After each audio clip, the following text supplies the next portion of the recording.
It's still good morning by 30 seconds, so good morning. Thank you very much for coming in. Please state your name and any organization you're representing, and following that, we'll have 5 minutes of a statement followed by 5 minutes of questioning from committee members. So go ahead. Hi, I'm Rooks Field Green, and I guess I'm not particularly representing any organization, but I do work for Ship's Company Theatre out in Parsboro. But I'm mostly speaking on behalf of myself and my partner. Go ahead, you have 5 minutes. Thank you. I'm zooming in from my home in Parsboro. I'll be speaking to clauses 52 through 64, but also referencing clauses 80 through 111. Through my work at Ship's Company Theatre, I teach theatre to young people in Parsboro Regional Elementary School and at the high school. And I also organize community-based programs for all ages. I love my community and I want to see it thrive. I'm speaking today because the clauses in this act, as well as its companion act, effectively threaten my way of life and threaten the health of my community. I grew up in a rural town, and as a queer person, I wouldn't have dreamed of living rurally again. But after an acting gig brought me to Parsboro in 2021, my dreams changed. My partner Carol and I moved here in 23. Carol is a registered nurse and I'm a theater artist. We could see a future for both of us in Parsboro. Unfortunately, Carol developed a debilitating chronic illness that same year, which has meant they have been unable to work. While we navigated the challenging road to diagnosis, which is necessary to receive any sort of disability support through insurance, my artist salary needed to cover all of the bills. Although my 30 grand salary was by far the most I'd ever made in a year, it was nowhere near enough to cover the rising costs of life. We could have left Parsboro at that point to move closer to our families out of province, but we stayed because of our community, because I got to know the kids in town through my work, and I could see the difference I was making in their lives. I tabled a document with testimonials of parents whose kids have benefited from my work. We stayed because we see the value in this place. The Financial Measures Act changes things for us. If it's a straw that breaks a camel's back, this piece of legislation would take out a herd of elephants. But this act isn't just affecting my family. It's affecting all rural families at a disproportionate rate than our urban-based counterparts, and is therefore discriminatory in nature. I also tabled a document on the rights of children in Canada that supports this statement. Some examples of rural discrimination in this act include, higher taxes for private woodlot owners. The majority of private woodlot owners are located in rural communities. Our beloved Davidson's Maple Syrup and Blueberry Farm in Parsboro will be hit hard by this. Farmers in Parsboro are among the biggest employers behind the arts, culture, and tourism sector. Clauses 52 through 58 again target rural communities where the majority of conservation, easement disputes, and crown land lumber resource extraction will be occurring. I could continue by talking about how gypsum extraction and meat inspection farmer protections weigh heaviest on rural areas, but I think you can see where I'm getting at here. Why does this government want to hurt rural communities? Why target rural areas with such punishing measures and from so many different directions at once? Has there been proper thought into how this Financial Measures Act will affect rural communities? What was the process of creating this act? Who was consulted? Cumberland County has among the highest rates of poverty in the province and an even higher rate of child poverty. Why are the biggest local employers in rural areas being punished rather than supported in this legislation? Who are these clauses going to benefit? It certainly isn't the hardworking people in towns like Parsboro. Most of my work is with children and youth. I would like to know where in this Financial Measures Act is there any strategic plan for addressing the rates of child poverty in rural areas? Where are the tax exemptions for small entrepreneurs in rural areas? Why does the casino receive a tax break while small business owners are receiving less support and less protection? Why does the urban-based bridge toll relief in Halifax mean that rural places make do with less and less? There's no cost to access our school drama clubs because we know that many families already struggle to put food on the table. But these programs are not free to run. They require experienced and skilled labor, which is why I rely on Artists in Schools programs, Artists in Community Funding, Feed Nova Scotia, Pride You Health. have 1 minute remaining. As well as, thank you so much, as well as the support of partner organizations like the Fundy Geo Museum and Autumn House in order to be able to offer our programs at the lowest possible cost to families.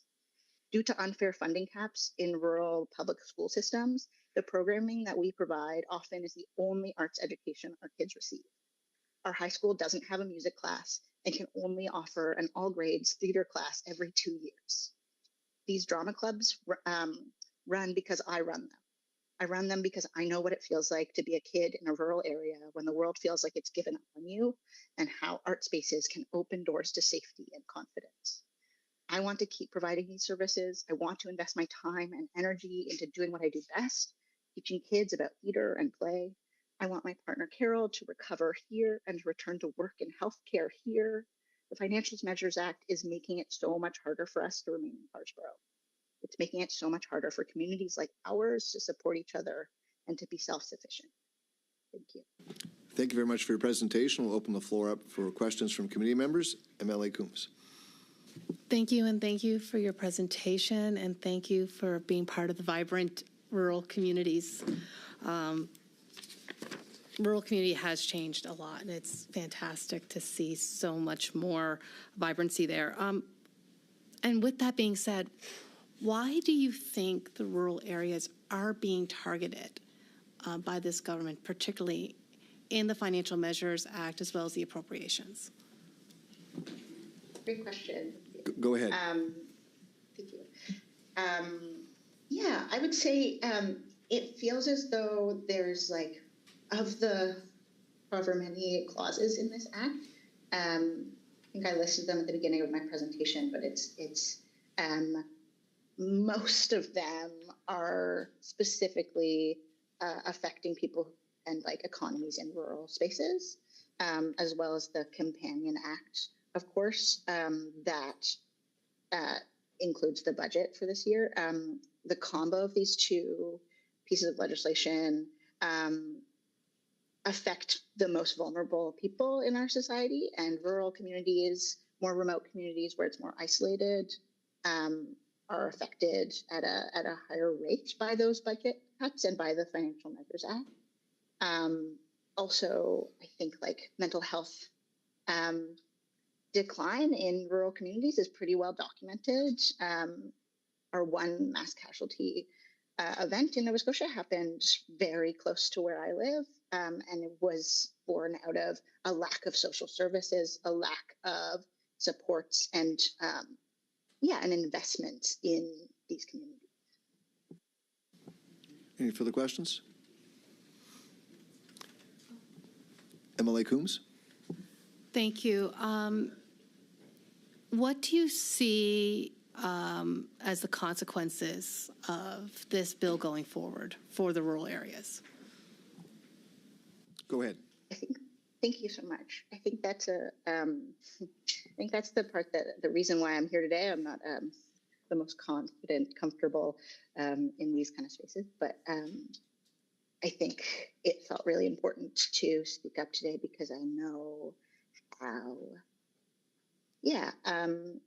especially in my town in Parsboro, how few options and outlets there are for our youth, and how the rights of kids living in Parsboro are some of the fastest rights that are violated by these kind of legislation. It's like the people that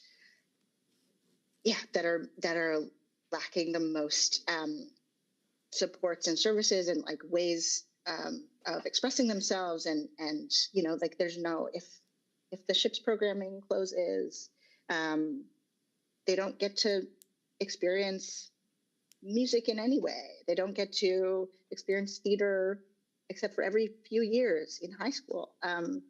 And that means that they don't get a fully rounded education.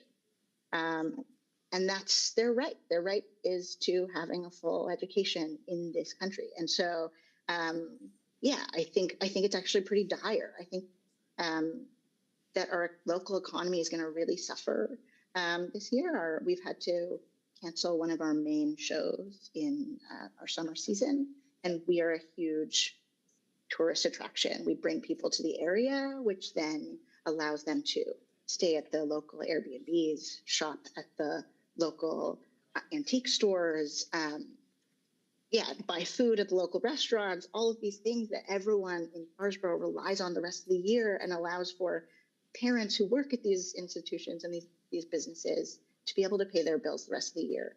All of that is affected. I think also, I think the fact that both the SHIP and the Fundy Geo Museum, which in Parsboro are really the main things, like those are the reasons people come here in the summer. Having both of those operating at a diminished capacity is going to have huge waves that I don't even know how to express, like how far that will be felt. That's the time for questions has run out. We really appreciate your submission today, and we invite you to enjoy the rest of the beautiful day up on Parsboro, and we appreciate you coming in. We'll move on to our next witness is Carolyn Vandenheuvel.